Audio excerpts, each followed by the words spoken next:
Hello everyone and welcome to our channel Holistic Facts.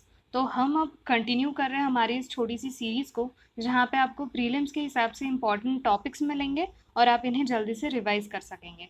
तो आज का हमारा टॉपिक है कि जयपुर को, हमारी जो पिंक सिटी है, उसे हेरिटेज सिटी का टैग मिला है जुलाई 2019 में यूनेस्को के द्वारा।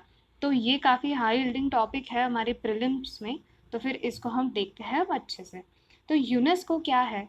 United Nations Educational, Scientific and Cultural organisation. ठीक है, यूनाइटेड नेशंस का एक ये पार्ट है, एजुकेशनल, साइंटिफिक और कल्चरल ऑर्गेनाइजेशन।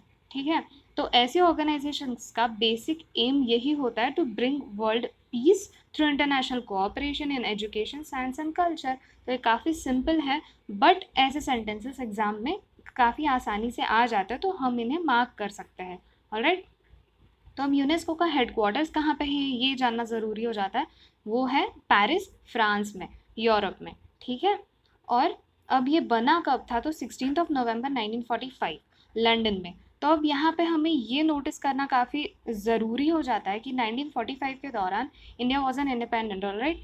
तो हम ब्रिटिश रूल के अंडर थे, तो वर्ल्ड बैंक, WTO ऐसी जो ऑर्गेनाइजेशंस हैं, उसमें इंडिया ऑटोमेटिकली फाउंडिंग मेंबर बन जाता है। ठीक है, तो यहाँ पे भी India is a founding member, तो आप ये ज़रूर याद रखिएगा।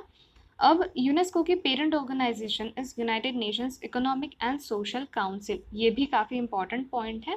ठीक है, अब हम बढ़ते हैं आगे और देखते हैं कि किसी भी सिटी को वर्ल्ड हेरिटेज साइट बनने के लिए क्या करना पड़ता है।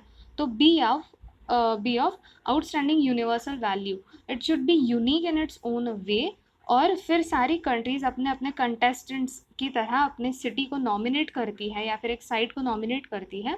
फिर हर साल यूनेस्को उन्हें जज करता है और फिर उसके हिसाब से उन्हें अपनी लिस्ट में ऐड कर देता है। अब हमें यहाँ पे ये जानना ज़रूरी हो जाता है कि इसमें फ़ायदा क्या है। ठीक है, अब जैसे कि हमारी पिंक सिटी जयपुर को उन्होंने ऐड कर दिया है एज अ हेरिटेज सिटी, तो यहाँ पे हमें बस ये जानना ज़रूरी है कि अब इंडिया जैसी कंट्री जो कि डेवलपिंग कंट्री है, तो ये काफ़ी इम्पॉर्टेंट हो जाता है कि हमारी सिटी उस लिस्ट में है, ताकि हमारा ट्रैवल और टूरिज़्म बढ़े।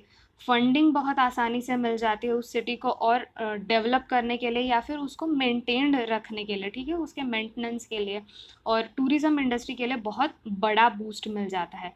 ठीक है, तो फॉरेन करेंसी तो हमें चाहिए ही है, हमारा फॉरेन इन्वेस्टमेंट चाहिए है, तो ये काफ़ी ज़रूरी हो जाती है ऐसी चीज़ें। तो ये हमें मेंस के पॉइंट ऑफ व्यू से काफ़ी इंपॉर्टेंट हो जाता है, ये पॉइंट्स हम हमारे आंसर्स में लिख सकते हैं।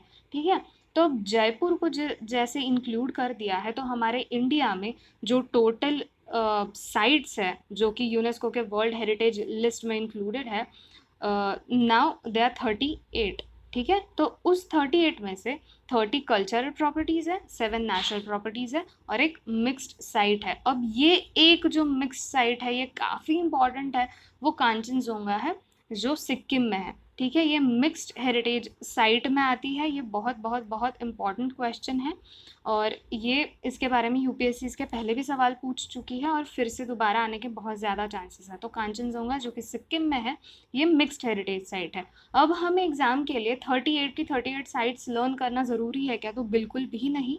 आखिरी की 2-3 साइट्स या फिर जो रिसेंटली ऐड हुई है, ये चीज़ें हमें करना बहुत ज़रूरी हो जाता है। इसी को हम बोलते हैं स्मार्ट स्टडी। 38 साइट्स लर्न करना, वो कहाँ कहाँ है ये जानना, ये ज़रूरी नहीं होता। तो just keep that in mind. और अब इटली में सबसे ज़्यादा नंबर है वर्ल्ड हेरिटेज साइट्स का, जो कि 51 है। उसके बाद चाइना में और फिर स्पेन में है। ठीक है, अब यहाँ पे एक मैप है, इसमें सारी साइट्स दी गई है, तो आप इस मैप को जूम करके सेव करके अच्छे से देख सकते हैं। ये अब मैं एक्सप्लेन नहीं करूँगी, ये बस आप एक बार देख लीजिए। Again not very important for the exam कि आप सारी की सारी साइट्स लर्न करें। ऑलराइट, अब यहाँ पे जयपुर को ही क्यों ऐड किया है? तो अब जयपुर की हिस्ट्री हम देख लेते हैं कि सवाई राजा जय सिंह जो थे उन्होंने सिटी ऑफ जयपुर को बनाया था, जो कि राजस्थान में है, 1727 में। ठीक है, अब जयपुर की सिटी प्लानिंग के लिए जयपुर को ऐड किया है। हेरिटेज सिटी नाम है उसका, राइट? हेरिटेज सिटी का टैग दिया गया है उसको, तो ऑब्वियसली वो सिटी प्लानिंग के लिए ऐड किया गया है। इट इज़ यूनिक और उसको अहेड ऑफ इट्स टाइम कहा जाता है, क्योंकि ग्रिड प्लान की तरह उसे बनाया गया था और वो वैदिक आर्किटेक्चर पर डिपेंड करता है। प्लस इसकी खास बात ये है कि यहाँ पे हमें ancient Hindu plus modern Mughal architecture जो कि बहुत ब्यूटीफुल होता है और वेस्टर्न कल्चर का भी इन्फ्लुएंस देखने को मिलता है। तो ये कॉन्फ्लुएंस हमें वहाँ पे मिलता है उस सिटी के अर्बन प्लानिंग में। तो फिर इसीलिए इस सिटी को यूनेस्को ने ऐड किया है। ऑलराइट, तो ये इतना ही इम्पॉर्टेंट था, आप इसे अच्छे से पढ़ सकते हैं और ये एग्ज़ाम के पॉइंट ऑफ व्यू से काफ़ी इम्पॉर्टेंट है, इसे ज़रूर याद रखिएगा। तो फिर thank you for listening to this video and please do like, share and subscribe to our channel Holistic Facts. Thank you.